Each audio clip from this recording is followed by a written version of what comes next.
Sometimes, love doesn't begin with fireworks. It begins in silence, in the sound of rain falling on two strangers who don't yet know their hearts belong to the same storm. This is the story of Emily and John, a poor village girl with dreams too big for her small world, and a wealthy boy who learns that money can buy everything, except peace. They met by accident, under a gray sky and a broken umbrella, a moment so small it could have been forgotten. But fate remembered. What followed was a love tested by distance, silence, and time itself. A love that lost its way, and found it again when the world had already moved on. It's not a fairy tale. It's not perfect.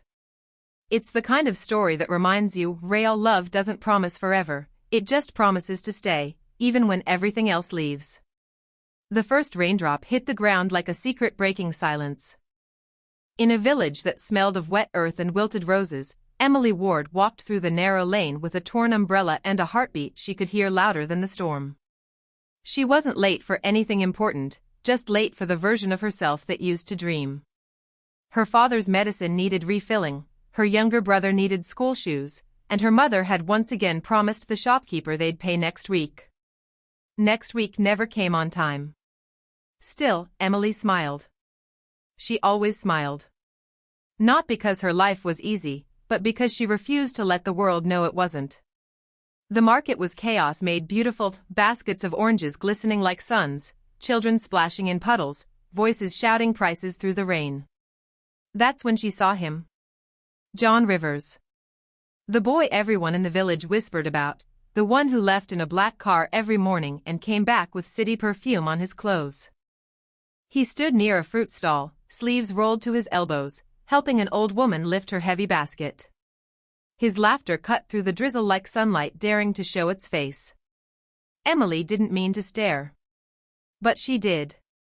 And when John turned and caught her looking, the world seemed to pause between two heartbeats. He smiled. Not the practiced smile of someone rich, but the real one, the kind that looked like it had forgotten the rules. Then he said something simple. "You like apples?" She blinked, half amused. "Only when I can afford them." John laughed, picked one up, and tossed it to her. "For once, consider this an exception." The apple slipped from her wet hands, rolled across the cobblestones, and came to rest against a puddle reflecting both their faces, two strangers blurred by rain and circumstance.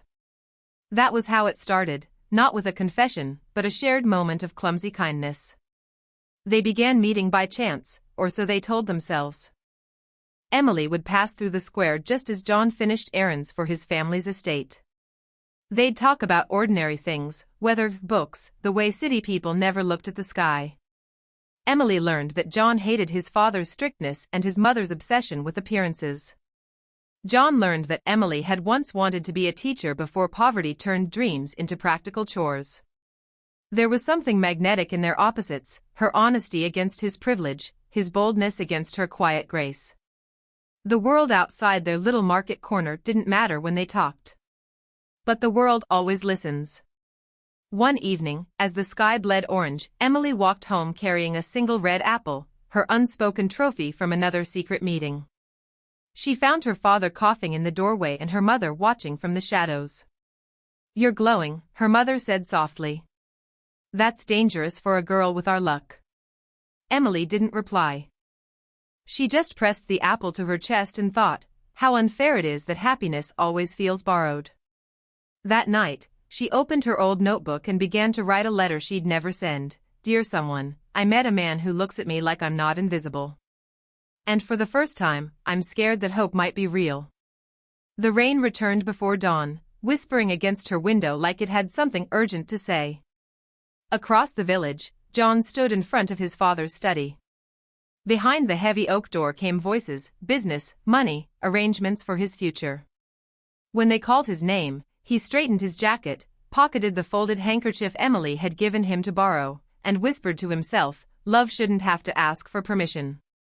Cinematic closing beat, Section 1 ends here, 2 lives. One beginning hidden beneath ordinary rain. Neither of them knew that what started as a coincidence would become the story the whole village would one day whisper about, the kind of love that teaches, destroys, and heals in equal measure. The rain had stopped, but the world still smelled like memory. Days became weeks, and the market turned into their meeting place, a small universe of stolen glances and quiet laughter.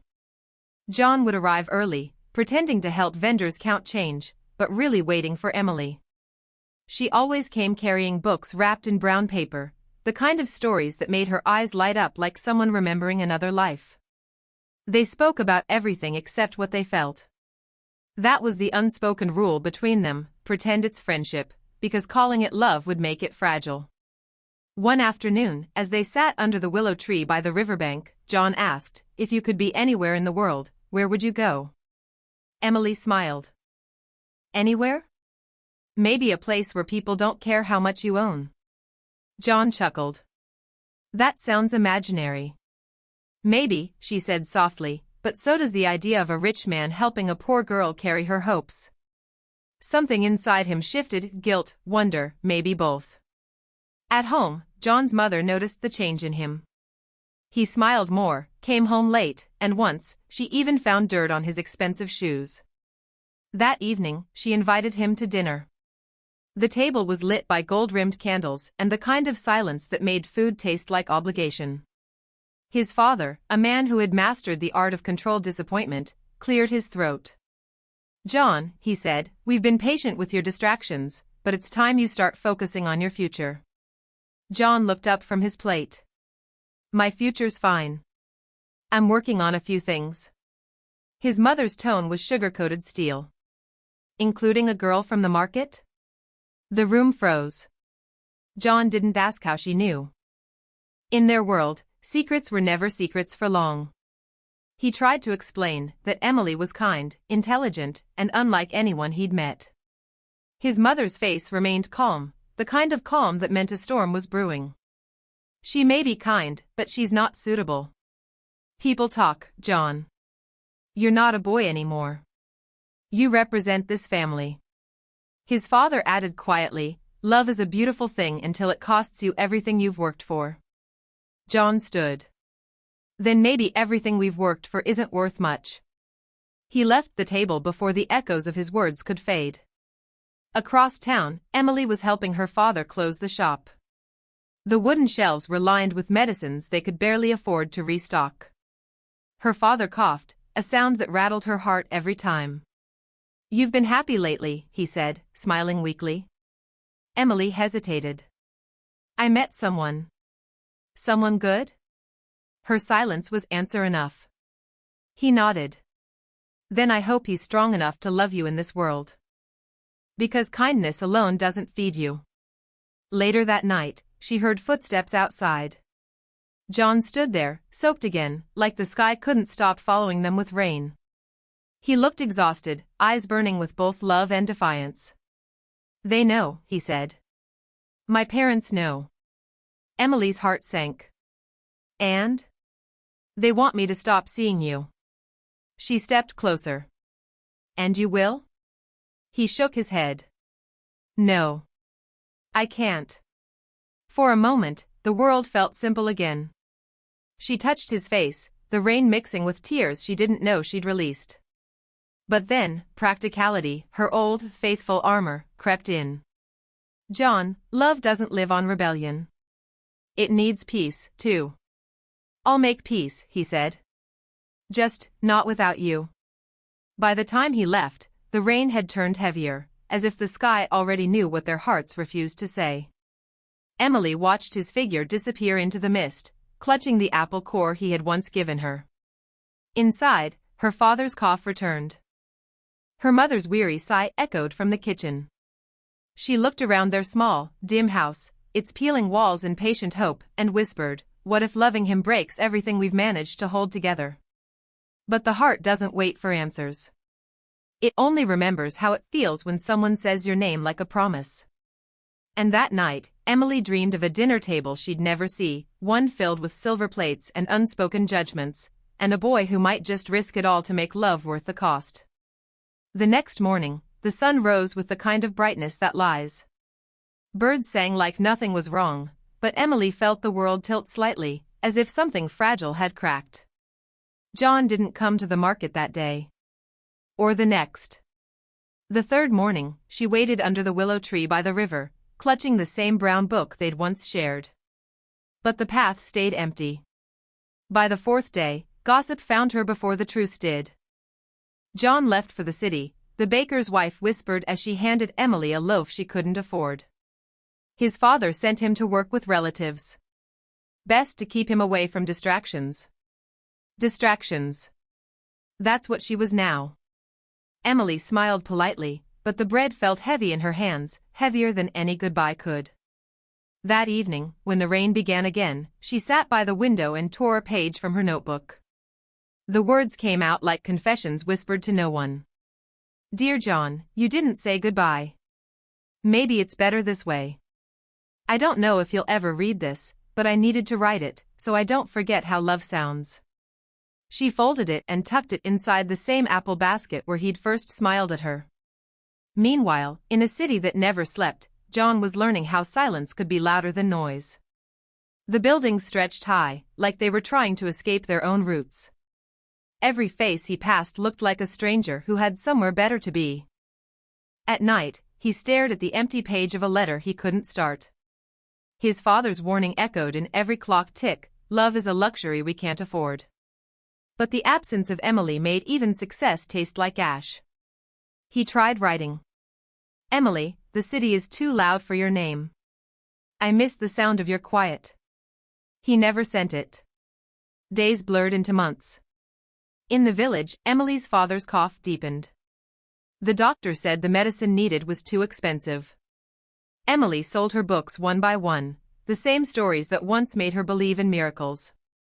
Every night she'd light a candle and whisper to the empty air, "You promised to come back." And every time she said it, she hated how hope still sounded like faith. Then one morning, a letter arrived, edges damp, words smudged but alive. It was from John. Emily, I am trying. The city takes more than it gives, but I'm saving every piece of it to build a future with you. Please don't stop believing in us. I'll come back for you soon. Her heart trembled between disbelief and relief. He remembered. He still loved her. She wrote back immediately, sealing it with shaking hands. The postman took it with a smile and a nod, and for the first time in weeks, she slept with peace. But fate doesn't work on postal schedules. That same week, floods hit the city. Roads collapsed. Deliveries halted. Dozens of letters went missing, including hers. John never received it. He waited, day after day, counting the quiet as rejection. Maybe she had moved on. Maybe his parents were right. Maybe love was just timing pretending to be destiny. He stopped writing. She stopped expecting. And silence became their cruelest messenger. Months later, Emily stood at the riverbank, holding his first letter, the ink almost faded. She whispered, "Maybe you came back and I wasn't here to see it." She dropped the letter into the water, watching it float away like a memory learning to drown. Far away, in the city's neon glow, John stood on a bridge staring at the skyline. He pulled from his pocket a small apple pendant he'd bought for her months ago. He closed his eyes, and for the first time, whispered her name like a prayer, not to call her back, but to let her go. The village had changed. Time had wrapped everything in a thin film of distance. The river ran quieter, the marketplace buzzed softer, and the house where Emily once waited for letters now echoed with her father's slow breathing and her mother's tired prayers. 2 years had passed since John's letter. 2 years since the floods had swallowed her reply and the silence between them became its own kind of grave. Emily had stopped expecting miracles. She'd learned to fix roofs, mend torn clothes, and silence her heart whenever it whispered his name. But she still kept the old basket, the one that once held their first apple, tucked away in her room. Inside it lay the last trace of hope, his final letter, yellowed and frayed, as if it had aged with her. That morning, the sky was painted with an impossible calm. Emily stood at the riverbank, washing clothes, when a distant voice said her name. Emily. It wasn't her imagination. She turned, and there he was. John. Older, leaner, with city dust still clinging to his coat. He looked like a man who'd spent years running from something only to realize what he wanted never moved. For a moment, she forgot how to breathe. The sound of the river disappeared. The world narrowed to one heartbeat, hers. He stepped closer, almost afraid to speak. "I wrote to you," he said. "Dozens of times. You never replied." "I did," she whispered. "I sent it with the postman the same day I got yours." He frowned, realization hitting like thunder. "Then it never reached me." There it was, the cruelest thief of all time. They stood in silence, both smiling and breaking at once. Finally, she asked, "Why did you come back?" John looked at her the way a man looks at the horizon after being lost too long. "To keep a promise," he said. "And to see if love still recognizes me." He followed her home. Her mother greeted him with surprise, her eyes guarded but kind. Inside, her father lay sleeping, frailer, but still fighting. John bowed his head and said softly, "I'm sorry I wasn't here sooner." When Emily's mother left to fetch tea, John took Emily's hands. "I've changed, Emily. The city taught me what loneliness costs. I built a life there, but without you, it felt borrowed." She looked away. "You make it sound simple." "It isn't," he said. "But I'm here now. I've saved enough. We could start again, anywhere." Emily laughed, not cruelly, but with the sadness of someone who has learned too much. "John, you talk like time stood still." "It didn't. My father's dying, my mother's older, and her voice broke. I learned to live without you." He flinched. "Then why are you crying?" "Because forgetting you never worked," she whispered. For a second, the distance between them vanished. He brushed away her tears, and she didn't stop him. The storm that had once separated them had become a fragile bridge, one they both feared to cross again. Later that night, the village lights flickered as if holding their breath. Emily found herself reading his old letter again while John stood outside under the willow tree, their old meeting place. He looked up at the stars, whispering, "If love really waits, then tonight, it has waited long enough." He returned to her door, breath trembling. "Emily," he said, "marry me now. No conditions. No waiting. I don't need my parents' blessing, or the city, or money. I just need you." Her heart raced. The same words, "Will you marry me?" But heavier now, carrying years of silence, regret, and love that refused to die. She didn't answer immediately. Because love, after years apart, is not a yes, it's a question that needs to be proven again. She looked into his eyes and said quietly, "Then prove it, John." Not with promises, with staying. That night, neither of them slept. He stayed under the willow until morning, shivering but resolute, as the dawn broke like forgiveness over the village. And when Emily stepped outside with a blanket in her hands, she knew, the boy who once loved her had returned a man, and love, though scarred and bruised, was breathing again. The morning after John stayed beneath the willow, the sun rose into a sky washed clean by night's quiet rain. The world was gentle, but inside Emily's home, life was fraying at its last threads. Her father's condition had worsened. The doctor, summoned in haste, spoke in hushed tones, "He needs stronger medicine, and soon." Or, he didn't finish the sentence. He didn't need to.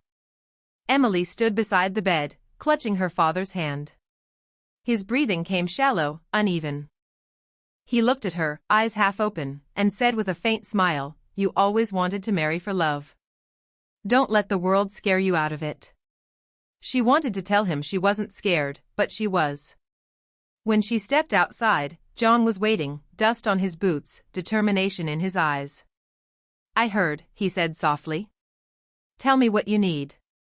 She looked at him, torn between two truths, the man she loved, and the family that still needed her. "I need medicine," she whispered. "It's expensive." Without hesitation, John handed her an envelope, his savings from the city, every last note he had worked for. "Take it." "John, no, Emily, please. Let me do something right." Her eyes welled up. It wasn't just money, it was redemption. That night, the storm returned, violent and loud, as if nature itself couldn't stand still. Emily's mother lit candles around her husband's bed, praying between sobs. John stayed outside, soaked, pacing like a man waiting for his fate to be read. Then, from inside the house, silence. A kind of silence that screams. Emily came out minutes later, pale, hollow-eyed, the candlelight trembling in her hand. "He's gone." John moved toward her, but she stepped back. Her grief was too raw to share, it belonged to her family, to the years of struggle he hadn't been there for. She sank to her knees in the mud, whispering to the sky, "He waited for me to be happy first. He never got to see it." John knelt beside her, reaching for her hand, but she didn't move. The rain fell harder, running down her face, blurring tears with sky water. He wanted to promise her the world, to tell her it would be okay, but this wasn't a wound words could reach. So he just said, "I'm here." And for the first time, that was enough. Days passed in a blur of mourning. John stayed in the village, helping with chores, fixing broken things around the house, and saying little. Emily, wrapped in silence, drifted through her days like a shadow searching for light. Then one evening, as the house slept, she found him under the willow again, his face lit by the soft flicker of a lantern. He was carving something into the trunk with his pocketknife. When she drew closer, she saw it, E+J, the same way children used to carve initials into desks, simple, permanent. She asked, "Why do you still wait for me?" John smiled faintly. "Because waiting is the only thing that hasn't failed us yet." Emily looked at the carved letters, then at him. "John," she said softly, "I love you. I never stopped. But love isn't the same after loss, it becomes quieter, harder to carry." He nodded, tears forming. "I don't need it to be loud. I just need it to be real." And then, finally, she stepped forward. No words, no explanations. Just a trembling embrace that held everything, the years apart, the letters lost, the things they'd both broken trying to survive. For a long time, they stayed like that, rain washing their faces, hearts sinking to the same exhausted rhythm. But as dawn arrived, a single carriage rolled into the village, sleek, black, unmistakably wealthy.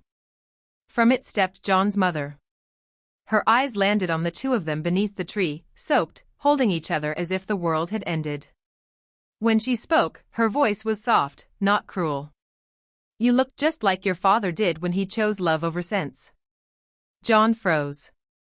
Emily did too. The words weren't disapproval, they were confession. His mother looked at Emily and said, "He broke my heart when he left me for love. I punished you for his choices. Don't make the same mistake I did." Then she turned and walked away, leaving behind silence and the faint scent of roses. John and Emily stood there, stunned, not just by forgiveness, but by the quiet, haunting truth of it. Sometimes, the people who try to protect us are the ones still bleeding from their own unfinished stories. The days that followed felt softer, as if the village itself had exhaled. For the first time in years, the rain came gentle, not angry. It dripped through the leaves like forgiveness. John's mother didn't return after that day, but her words stayed. They were seeds, buried deep in both their hearts, and slowly, they began to grow. Emily stopped wearing black after her father's funeral. Instead, she wore white, not for celebration, but for peace. Grief had left her bones fragile, but love had taught her how to build again. John stayed. Not with promises, not with grand gestures, but with presence. He rebuilt the shop Emily's father had left behind, repairing the broken shelves and repainting the door himself. He didn't tell anyone. He just did it, quietly, as if each brushstroke was an apology to all the years they had lost. At night, they sat under the willow tree, saying little. Sometimes silence between two people means distance, but theirs had become its own language. Every breath they shared said, "We're still here." He whirled, as it does, moved on. The villagers stopped whispering.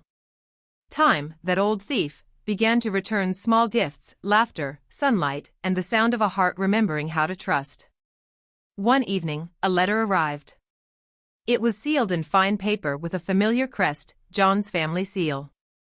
Inside was a single page, handwritten by his mother. There are mistakes a lifetime cannot undo. I've made peace with mine. Take this as my blessing, not because I approve, but because I finally understand. Inside the envelope was a check, enough to buy the shop outright, to give them the freedom they had both earned through suffering. Emily stared at it for a long time, then placed it in the old apple basket beside their letters. She smiled. "We'll use it one day," she said. John nodded. "But not to start over. To keep what we built." Years passed like pages turning themselves. The shop grew, the willow thickened, and laughter found its way back into the house. Children began to fill it, 2 at first, then 3, and the walls learned to hold both chaos and joy. Every year, on the anniversary of her father's passing, Emily would place a candle at the riverbank and whisper, "You were right. Love was worth it." John would stand behind her, silent, his hand warm against her back, the way it had always been, a promise without words. When their hair turned silver, the village called them the couple under the willow. Tourists sometimes came to buy from their shop, pointing to the carved initials on the old tree and asking if the story was real. Emily would just smile. Real enough. Then she'd hand them an apple, red, shiny, and perfect, and say, "Take this." It started everything. One evening, long after the shop lights had dimmed, John sat at his desk, writing a letter. His hand shook, but his heart was steady. "My dearest Emily, I once believed love was a storm, loud, reckless, unstoppable. But I was wrong. Love is the quiet that comes after. It's the promise that keeps holding on, even when no one is watching." He left the letter on her pillow and walked outside to the willow, breathing in the night air. The moonlight cut across the grass like silver thread. When Emily found him minutes later, his eyes were closed, his face peaceful. She didn't cry right away. She simply sat beside him, holding his hand, whispering, "You kept your promise, John. You stayed." She placed his final letter inside the apple basket, beside all the others. Then she blew out the lantern and let the night wrap around her, a night that didn't feel like ending, but continuation. Years later, when their children tended the shop, they kept the willow standing. Beneath it, they placed a small wooden plaque that read, "True love doesn't end. It just learns how to live quietly." And on rainy evenings, villagers still swear they see 2 silhouettes beneath that tree, a woman with a book in her hand, and a man offering her an apple, smiling like the world has finally made sense. True love isn't about perfection, wealth, or promises made in the heat of emotion.